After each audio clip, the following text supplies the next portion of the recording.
What is up, all my dorks, nerds, geeks, and gamers? It's your host, Ghost here, and I'm back with... Specialist. And How's it going, today... guys? What up, what up? And today is our very first episode of Smash Soapbox. It is our weekly podcast. It will be coming out every single Monday on the dot. So look forward to it, guys. And here we talk about any topics that we find are good enough in the nerd culture to talk about, that are worth our time discussing and really looking into to decide, product reasons or story reasons, whatever we want to talk about. That's what it's for. So let's move into our very first topic of our very first episode, and it's a very sensitive topic to me. I don't know how far you are in this game, or I know you played it, but I don't know how far you are into the game. But we have to talk about The Last of Us 2, okay? I bought that game. I got into that game after, hoping that it was going to be as good as the first one. Right. Okay.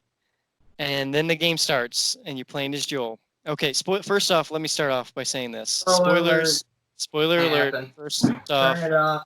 before everything, we will be talking spoilers on almost everything we talk about, because that's just how it's going to be here, all right? We're going to let you know up front that there's going to be spoilers, but we're going to be talking about it. So, spoilers out of the way, we're moving on. Last of Us 2. Game starts off, you're playing as Joel, and I'm like, sweet, we're getting more of that Last of Us story. We're going to find out more about Joel and Ellie. It's going to be awesome. Then we get literally 15 minutes into the game, and we have Abby freaking beating Joel's head in with a golf club.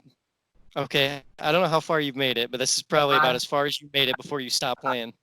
I could honestly was let down by the game in a lot of ways. The storyline. For me, it was the story. It was mainly the story, because that combat is still fresh and unique, and it was even improved. They added stuff to it. Yeah, too. Even with the dodge button, that's a huge improvement from the first Last of Us, where you just run in and swing and hope to God that you were making contact or you were dying. You know what I mean? And most stuff, it was all scripted, and the story what made the first game. Because you guys catch the characters and you couldn't help it. You just fell in love with the characters in the game. Because they were so real. They were so emotionally real that they made you forget that they were video game characters. They had real emotional bonds with each other, like Joel and Ellie had that father-daughter bond going on. Mm-hmm. But the thing about the second game is they tried that again, but what I think they did is they overloaded it with new characters that we didn't give a crap about, and then they revolved the game around the new characters. Yeah, I think that was part of it, but it just didn't have the fresh vibe to it, man. No, it didn't. I guess because it wasn't really that big of a deal when it came out the second time. Right. Yeah, they hyped it. They hyped it, but it was more about the Abby character. When you have this new character that you want people to like and play as and love as they're playing as them, you don't have the first thing she does is kill the first character of the first game that everyone loves. You don't do that. You don't say, "Hey, I want to make a new game character that I want our fans to love, so I'm gonna make her kill." Like, let's say Crash Bandicoot, okay, comes out. Well, we all know Crash 4 is coming out, but let's say Crash 4 comes out and they're like, you know what would be really cool is if we have Coco. We really want people to love playing as Coco. So let's have her knock Crash off a cliff and kill Crash Bandicoot, and people will love her. No, that's not. That's the problem Naughty Dog ran into there.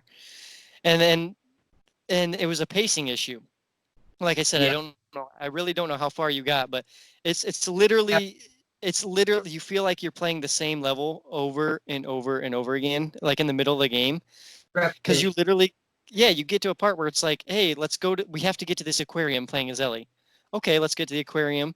Then it switches to Abby. Let's do a flashback in the aquarium as Abby in the same aquarium you were just at. Okay, we do that. Then it goes to another flashback of Abby meeting someone else in the same freaking aquarium. And I'm like, this is the third chapter. We've been in the same location with the same characters. Like, that's the problem. I think if they would have cut it up and diced it better, like mixed it up more, the game would have been a 10 out of 10 game. But the way that, because the ingredients are good. I think the ingredients are all there to be good. Like think about the ending of the game. Like I don't know if you played it yet, but the ending of that game, freaking amazing. The ending to me was nuts. It was really good. I ran into the issue here, which is what I want to bring up is if the journey sucks, which it quite frankly did. 80% of the people aren't gonna fucking play it. I mean, they're just drop it and say, "Oh no." And I think that's what happened. I think that's what happened with a lot of people. And I did. I deleted the game. I got halfway, and now I went to Ghost of Tsushima. Like that's speaking of which, that'll be our next game. We'll talk about that next because I have a lot of love for that and praise for that game. But Last of Us 2, man, it's just Naughty Dog needs to step their game up. This was a misstep in every direction. Not on top of just the story being bad, which is unconceivable in my eyes for a Naughty Dog game to ever freaking happen. Like I never thought in my life that we'd see a bad I knew eventually it would happen, but I was hoping it wasn't The Last of Us 2. Bad game. It wasn't bad. It just didn't live up to potential. It wasn't bad. It was disappointing. It was disappointing. Now they are going downhill if they don't pick up their pace. Right. And they don't themselves or learn from this experience, which it sucks they had to learn from my favorite game ever created. Right, that's what I'm saying. Like Naughty Dog, if you were to drop the ball on any game, why on The Last of Us 2? Like The Last of Us 1 is your #1 game of all time. Like why couldn't you have done that with? I mean, I love Uncharted too. Yeah. Don't get me wrong. As far as that goes, like I didn't have the love for Uncharted that I did for Last of Us. Exactly. Yeah, I feel the same way. I love Last of Us way more than Uncharted. Yeah. Now, if you would have just said, "Oh, by the way, we're coming out with another Uncharted game," and it sucked, I would have probably expected that. Yeah. This is the game in this franchise, which I hope is the last one, because after they did that, we'll talk about that next, because I have faith in the future, because I could see them turning this around. But I have one more other problem with Last of Us 2 that I got to get off my chest. Okay. Why in the hell did they cut multiplayer out of the game? You released the first Last of Us with multiplayer, and it extended the game, the life of the game. When I got done playing single player, I enjoyed the Last of Us multiplayer. I really did. And now they're like, we're going to release Last of Us 2. It's going to be our biggest game ever, and no multiplayer. What? Well, there's something to be said about that. They are terrible at online games.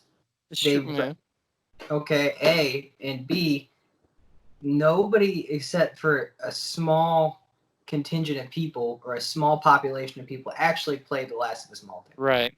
But see, what I'm worried about is they didn't spice it up. It's not like they went to college level and were like, oh, hey, by the way, you've got updates. That it was the same thing. Like they never updated it and never patched anything. They never worked on it because they invested so much money into the first one's story that it was all you needed, which I agree. I played that game 4 times all the way through. So many times, yeah. That's one of the only games I've ever platinumed, and I never needed to play the online because honestly, the only time I played it was with the game. Like that's all we ever did was play that, and I never got. I enjoyed the online. I liked it. I liked the online. I liked the savage nature of like you sneak around people and choke them out or use the bow and stuff like that. But what I'm saying, my problem with it is if you're going to cut it out, what I'm afraid of with the PS5 coming out so soon is that they're literally just saving the multiplayer by itself to release as a standalone game on the PlayStation 5. And that right there is going to make me extremely angry because I bought a $60 game hoping for a complete package. And you're going to rip the multiplayer out. Supposedly, I don't know if it's going to happen yet, but supposedly they rip the multiplayer out and are going to ship it with the PlayStation 5. Now, how does that change your stance on Naughty Dog? Or that seems kind of scummy to me. But see, this is before they've done it though, so I can't, I'm saying we don't even know if this is going to happen. But If they do that, then they're going down the road of Activision, of EA, of all these bigger game companies that people don't trust, and I don't want to see Naughty Dog go down that road. Well, what I think is going to happen is if you buy the PlayStation 5, you get, with every PlayStation you've ever bought, you've got what? An option of 3 free games? Yeah, true. They could be a free. Yeah. On, and it's all going to be online, so you probably get to select one of the games that they give you, which will probably be the whole package of Last of Us for free. Yeah, probably. Which, okay, that's fine. You tailored the online gameplay for a higher system. I mean, that's fine. Right. Well, that's a good thing. That's kind of a good thing. As long as it's with the system. If I have to pay for it, yeah, I get where you're coming from, but I doubt they'll do that because you're not. Once again, nobody really played it. Like there was not a huge. Well, that's also another good point. Is that with them knowing that PlayStation 5 was coming so soon after Last of Us 2 launched, then maybe they were like, no one's going to be playing PS4 online once PS5 drops. Everyone's going to be going to PlayStation 5 online. So that makes sense now. You know, I could see it in hindsight why they would have made those decisions. You know what I mean? But I just don't want to see them taking advantage of their customers like other game companies do. And I really hate to see Naughty Dog go down that road, but it's slowly looking like that's the road they're starting to go down. But we'll see. We'll see in the years. Speaking of which, in the years to come, let's talk about Last of Us 3, if it ever happens. So the game ends with Ellie actually saving Abby in the end. She decides not to kill her, and she lets her go. Well, Abby has this other friend, this other kid they run into. They're called the Scars, and she runs into these little Asian kid with the scars on his face. I forgot his name, but he's an awesome character. Good character. He was like one of the few characters that was like, this kid could have fit in with Last of Us 1 and been like a perfect fit in the whole universe. You know what I mean? So he was an awesome character with Abby as her character grew. But I could see Last of Us 3, because Last of Us 2 was the story of Ellie and Abby. They're the same character. Like they're the same person, different bodies. That was the story they were trying to tell. Whereas they were both going for revenge, and both of them lived with the consequences of that revenge. So that's what they were trying to do with the second one. So what I think they're going to try to do with the third one is bring Abby and Ellie together, because we learned that the Fireflies are still alive at the very end of the third one. There's like 200 strong Fireflies still, and they were looking for Abby. So I could see Ellie and Abby teaming up to come together to find the Fireflies and to make a cure. And I think Ellie's going to finally be like, look, I truly have nothing left to live for now. Use me to cure what you can. I think that's the direction they're going to go in with the third one. Honestly, I don't think I'll buy it. Yeah. Second one got you that bad? It upset me to the point where I deleted the game, and I don't think I'll ever play through it. Right. I was like that. I was like that my first few weeks, but then after sitting and reflecting on the game and really thinking about the character choices they made and why they made them, now I'm kind of like, okay, it makes sense. They were trying to tell parallel stories, two different characters doing the same things, affecting each other in negative ways. I get that. I get the story they were going for. But like I said, it was the pacing and everything else that they didn't pull off. But I'm willing to give them one more try. If they can pull this story around to something epic, to something that salvages the second part. Because, you know, we all know the second movie or the second anything sucks. So hopefully they pull it around with the third one. We'll see. So that's where I'm going to leave Last of Us 2. You want to add anything else to Last of Us 2? No. I think I'm done. I mean, that's all I got to say about it, man. I dropped in the franchise. The first one was my favorite game ever. It still is one of my favorite games ever created. But the second one really just ruined it for me. So I think that's it, man. That's all I got to say about it. So next topic. Well, from us to Naughty Dog, from us here at Dorkson to Naughty Dog, please stay on track and, you know, keep your games. I mean, we love your games. I would drop $60 on any of your games at any time. just not The Last of Us 2. So if you ever do that again, you might be losing money. That's all I'm saying on that one.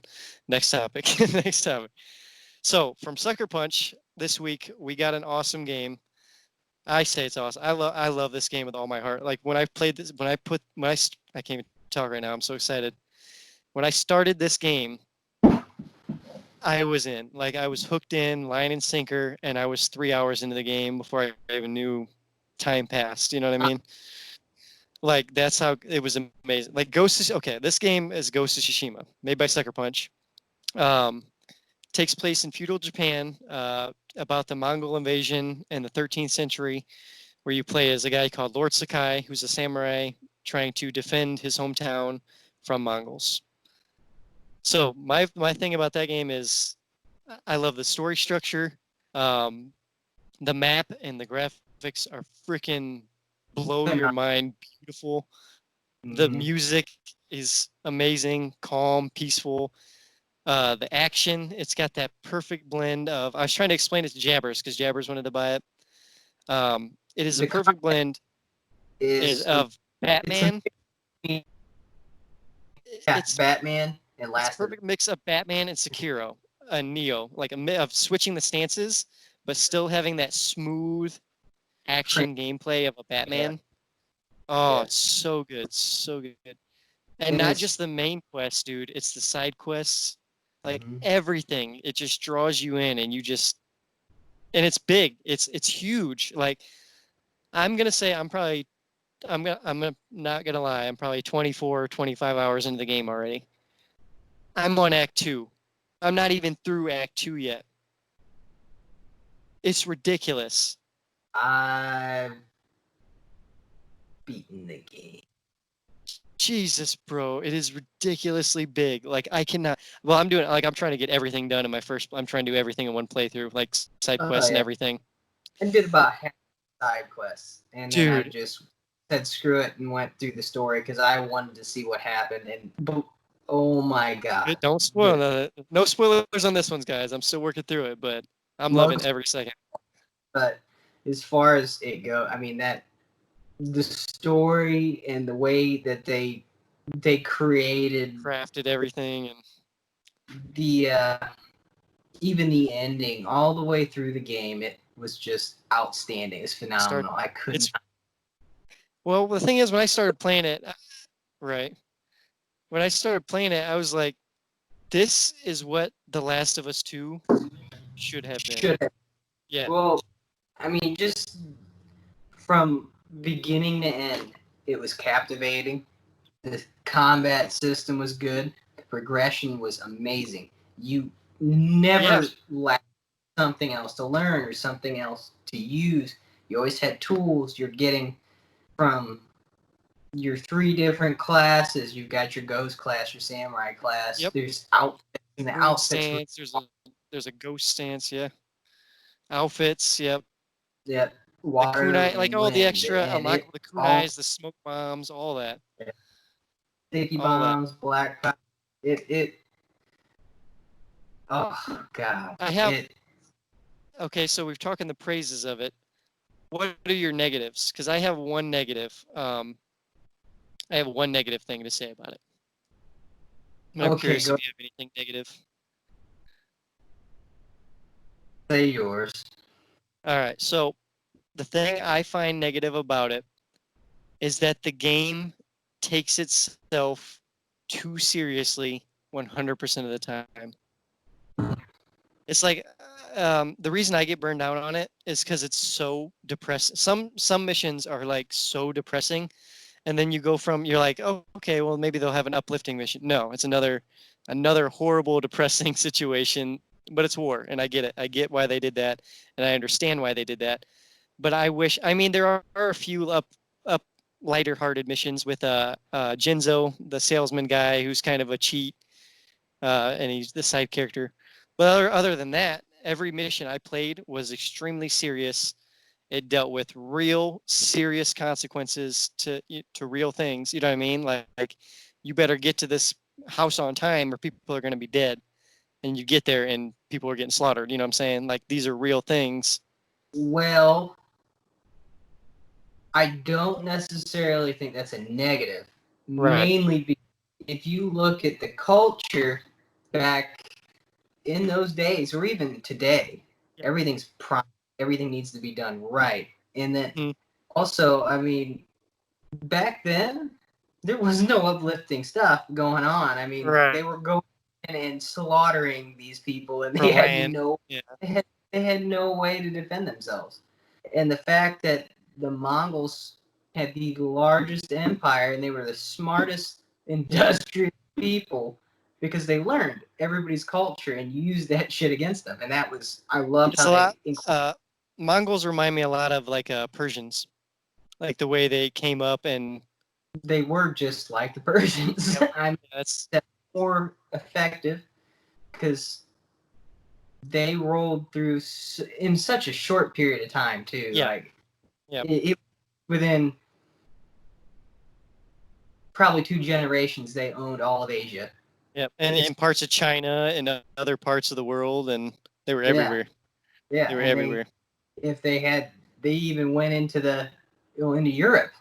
Mhm. I mean, So, what do you feel about the controversy coming from China from this game about the Mongols? China is saying that the Mongol representation in the game was racist, and that they stand with the Mongols. And I'm like, are you kidding me? Like, well, I mean, look, it's not pretty, right. but But it is their history. Yeah. it's history. We don't have the best history either. So, Right. Right. I True. mean, and you gotta own up to it. And granted, yeah, I'm sure a lot of it was embellished, Yeah. but at the same time, I mean, you you wiped out races like left and Yeah. right. Mongols were some crazy. That's human nature, though. That's what we do. Yep. We still, to this day, it happens all over the world. It's happening now in China due to the pandemic. They don't care. So, I mean, it is what it is. And you can be offended all you want. It's the U.S. You can say whatever you want to say. True. Don't get upset.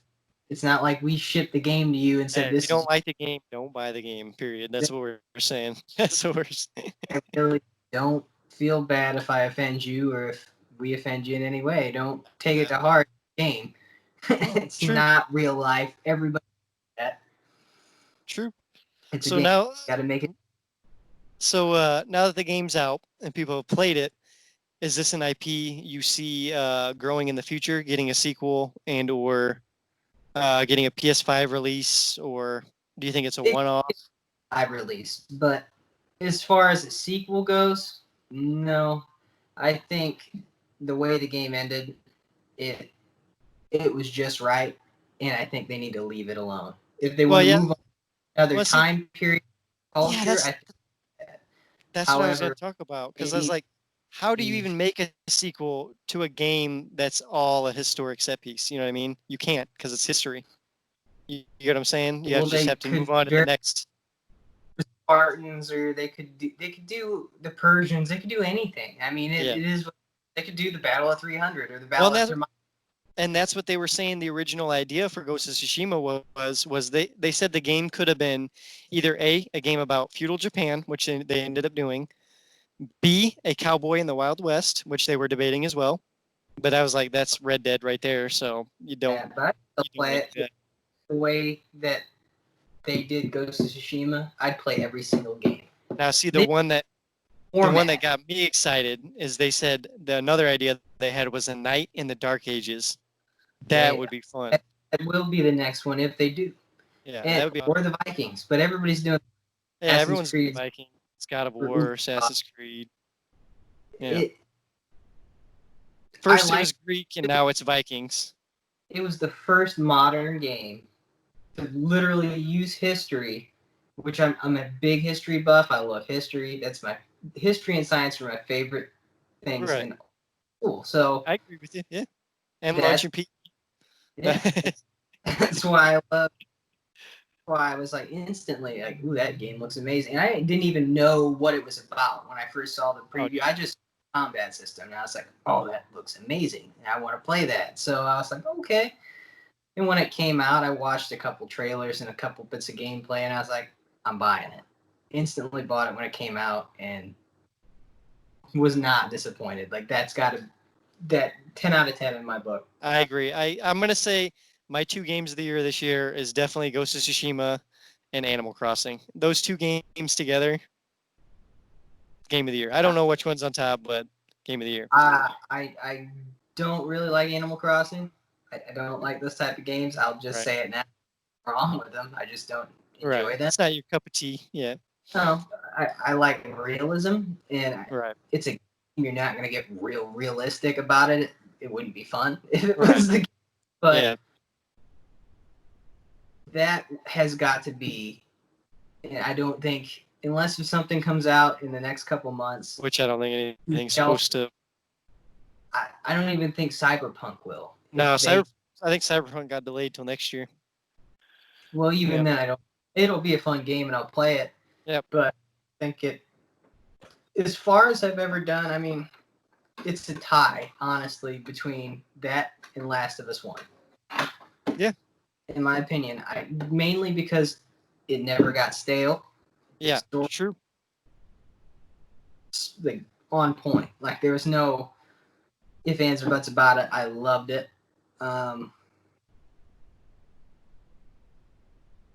By far, one of the best games I've ever played in my life. I'm going to agree with you there. We're now coming up on the 30-minute mark, so I think we're going to stop our conversation about here. I'm going to recommend Ghost of Tsushima to you guys. I think you would recommend the same. If you guys have the money, go out and pick it up. If you want to wait when it's on sale, that's even better deal because you're getting even more bang for your buck. So if you want to do that, do that. But I'm definitely going to recommend Ghost of Tsushima, guys. Last of Us 2, not so much. Maybe I'm gonna say this. If you want to play through it once, play through it for the story once, or watch it on YouTube, and that's it. Don't buy it, rent it, play it through it if you want to play through it. Don't waste your $60 on it. That's my opinion, but whatever. So this is gonna be the end of the show, guys. This is Smash Soapbox with Ghost here and specialists. Adios. Like, subscribe, and share, guys. Always stay up to date. And remember, every single Monday, we're going to be dropping a podcast. Every Monday, Smash Soapbox. Every Friday, Tough Shit. That's another podcast. It's going to be dropping on Fridays. We'll talk about it in that podcast. See you guys there. I've been your host, Ghost. This is Specialist. Adios, guys. Adios.